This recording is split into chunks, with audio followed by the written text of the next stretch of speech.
All right, Shalom. I want to start out by giving all praise, honor, and glory to Yahweh, Shemi Awashai, by Shem Rakakodash. Double honor to the apostles and elders, a great millstone, and Shalom to all the Achaemenid pushing the word in sincerity and in truth. And this lesson is going to go into make a mental shift. Um, in the spirit, in this walk of ours, we're walking and elevating day by day. We're trying to in the spirit of Yahweh, Shemi Awashai. But sometimes, in this growth process, you'll find stumbling blocks and you'll find certain things that are that hinders your growth. And that's why I said you'll try to, because you make an attempt, but you'll see yourself constantly falling short under the same thing that you've been falling short from weeks, and weeks turn to months, months turn to years, and that's not a good thing. And some things that you have to do, you have to make adjustments. All right, everything that you do in life, it takes adjustments for development. All right, when you think about professional basketball players, professional whatever, tennis players or football players, whatever type of profession, and this truth is known as a profession also. When they are, you know, in their growth stages, whether on a basketball court, for instance, and they aren't developing, they have to make adjustments. That's why they have a coach that they rely on, and the coach's main job is to observe the players and see their slip ups, see what they're not doing properly, coach them, instill new abilities, remove certain things that may be hindering them, so that they can perform optimally and perform at their best state. So it's the same thing in the spirit. The comforter. These words are our coach, as well as we have elders, apostles, and leaders of each camp that actually helps us make adjustments and adapt. And that's why I have this term. And it's very, very important that you do so. And that's why in this truth, there's no room for being stubborn, because we all have certain things that may get in our way and may blockade us and impede us from spiritual elevation. But it's all about what constantly examining ourselves and seeing, okay, I'm not elevating in the spirit how I'm supposed to. I'm not retaining the word properly. I'm not getting it as good as I should. I'm not, whether you learning the Hebrew, you feel like you're not becoming more seasoned with the Hebrew. Um, if you're not becoming seasoned with understanding precepts, if you can't retain the knowledge or actually apply the wisdom of Yahweh Shema Shah, then it takes adjustments in your daily life. Maybe you have to pray more. Praying is essential. You have to fast to draw near unto the Most High. Certain physical things in your personal life, you have to make adjustments with. Maybe you put too much time towards fleshly things, and your focus is being compromised. All right, sometimes you might have to put yourself under a spiritual regiment, where you actually, say for instance, getting into Hebrew, studying on the Hebrew one day in a week. That's not a easy. You're not going to be able to retain it that quickly. If you're learning a language, in most cases you have to put time in. All right, because you reap what you sow. Maybe, all right, I'm gonna put a hour a day instead of an hour a week. I'm gonna put an hour a day, and I'm gonna write notes. I'm gonna constantly go over these notes. I'm gonna self quiz myself. I'm gonna start writing more in the Hebrew so I could become more seasoned in my language, and that's what's gonna make you become more heavily developed. You have the term that repetition is the father of learning, and repetition is also the mother of skill. So, in order to develop skill, which it tells you that in Sirach 1:18, wisdom reigneth down skill, you have to repetitiously undergo the same practices to become perfect. As the saying goes, the wise proverb, practice makes perfect. So, to constantly practice, that's how you become, prefer. That's how you perfect whatever you're involved in. And this thing is about the perfection of the ministry. All right, we're looking to perfect ourselves in this thing. So I'm gonna go into the scripture. Excuse me. I'm gonna go into this term adjustments. And adjustments is a noun. it says a small alteration or movement made to achieve a desired fit, appearance, or result. And the example given is I made a few adjustments to my diet. Right. So even with food, if you're exercising or if you're trying to go on a caloric deficiency or caloric surplus, if you're trying to lose weight, gain weight, it's all about making proper adjustments and adaptations. For instance, if you're trying to lose weight, you may be, carb sensitive. You have to, cut down on your simple carbs. Exercise, of course. You might have to go on a what is known as basically when intermittent fasting. Have cutoff time so that your body can you know um, burn fat and things of that nature in a quicker pace. Eat more greens. Have a proper um, intake of protein and cut off the junk foods. And if sometimes that doesn't work, you have to do what? You have to play with your diet. You have to play with your diet and examine your diet to see what's actually giving you the increase. And when you gain your niche, that's when you got it. And you keep that same regiment and you keep that same style because you learned yourself. And it's the same thing in the spirit of Yahweh Shema Shah. You have to examine yourself and you have to truly learn yourself. And when you figure out yourself, you have to stay within that same style of repetition so that you can constantly grow.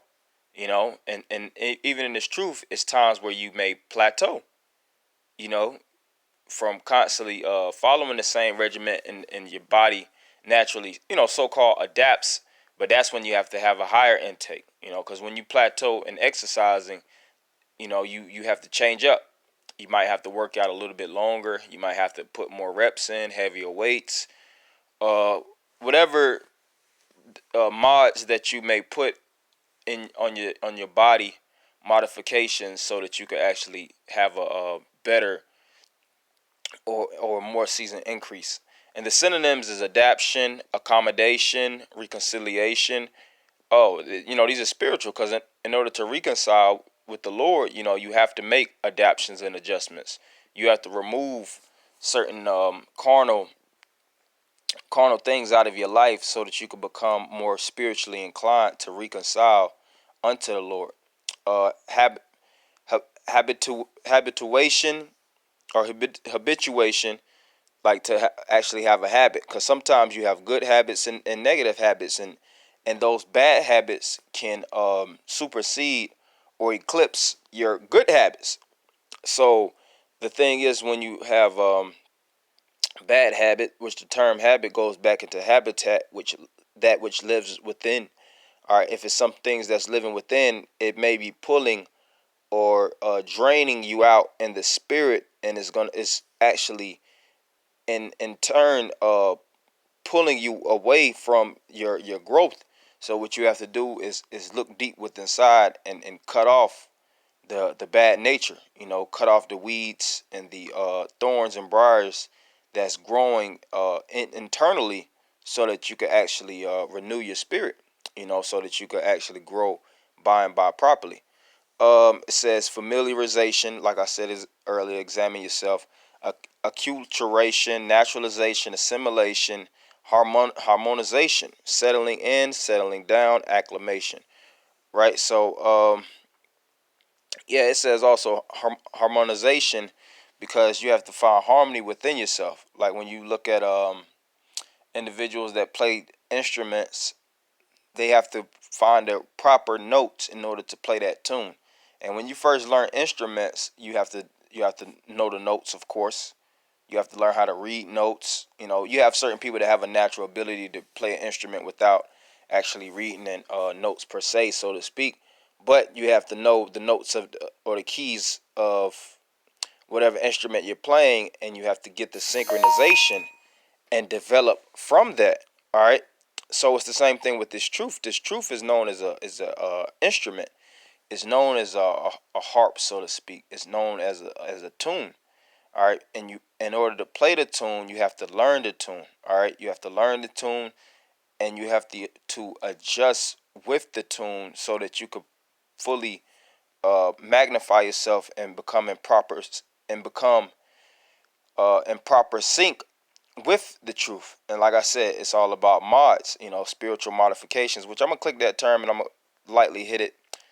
Um, which the word mod is alterations, adjustments, changes, or improvements and refinements. So in this truth, to become more fine-tuned or to refine yourself, it's all about cutting off, cutting off sediments, internal sediments or dross, negative things that may be lingering on your soul that's actually pulling you away and pulling you out of, pulling you from your closeness and, like I said, the conciliation of the Most High, because we're known as the gold and we're getting tried constantly. And you have to turn up the heat within yourself, which is which the heat starts with focus. The word focus goes into fuego, which means fire. So you could actually turn and adjust the heat within yourself by focusing more in this ministry so that you could keep and resist from the things that pull you out of the faith. So even that, focus more in the spirit, focus more in reading, studying. All these things are imperative to the growth of oneself in the spirit. So this is 2 Timothy 2:20. But in the great house there are not only vessels of gold and of silver, but also of wood, of earth, and some to honor and some to dishonor. Right. And when you think about the great house, which this truth is known as a house. The word house goes into Bayath, which or this is the tabernacle of David. The house of the Lord. You think about gold, silver, wood, and of earth, and which one would you desire to be? Would you desire to be the earth, the wood, the silver, or the gold? And in most cases, most would choose silver and gold. And when you're dealing with silver and gold has to go through the hot, intense furnace to become purified. So it says, if a man therefore purge himself from these, he shall be a vessel unto honor, sanctified and meet for the master's use. All right. And that's what it's about, being meet or good for the master's use. All right. Because the Lord is using us. And if you don't have a proper use in the eyes of the master, then you become useless. All right. And when things are useless in your house, what do? You throw them in the trash can, you bag them up, and you throw it out the house. All right. Or back in the ancient world, you would burn it. You would burn trash and set it in the Gehenna, which that's the pit, the fire of hell. And this new fire, which all the trash is going to be left here in Babylon, is going to be burnt by the thermonuclear missiles. That's why it tells you in Revelation that death and hell were cast into the fire, because this place is going to burn. All the trash and all the leftovers, the useless, so to speak, is going to burn. 2/3 of the people are known as degenerates and useless. But the Lord has said is He's gonna basically save the gold, and the trying of the gold starts now. All right, it says, and prepare unto every good work. Right, and even when you're dealing with a household, if you got gold in the house, if you got silver in the house, that's gonna be the first things that you take. The hell with the bed, the hell with the TV, all these materialistics. The main things that you would want to grab is the treasure chest, because that's what houses the riches, and that what by and by it appreciates. So even in this truth, you want to appreciate in this truth by what? Reading more, elevating, spiritually inclining yourself more to the words of Yahweh Shema Shah, looking up these words, getting more familiar with your power, and in turn you will get more familiar with yourself. So verse 22, flee also youthful lusts, but follow righteousness, faith, charity, peace with them that call on the Lord out of a pure heart. Right. And those are the things that you should have in a hot pursuit. Because when you're fleeing something, that means you're running away from something swiftly. And if you're running away from something, that means you're trying to pursue something else. And in your pursuit, it tells you in verse 22 what to pursue: righteousness, faith, which the faith is the belief, and believing comes through reading. All right, charity, which is your goodwill towards the ministry of Yahweh Shema Shah, doing your lessons, doing good by the brotherhood, prayer, things of that nature. And it says peace with them that call on the Lord out of a pure heart.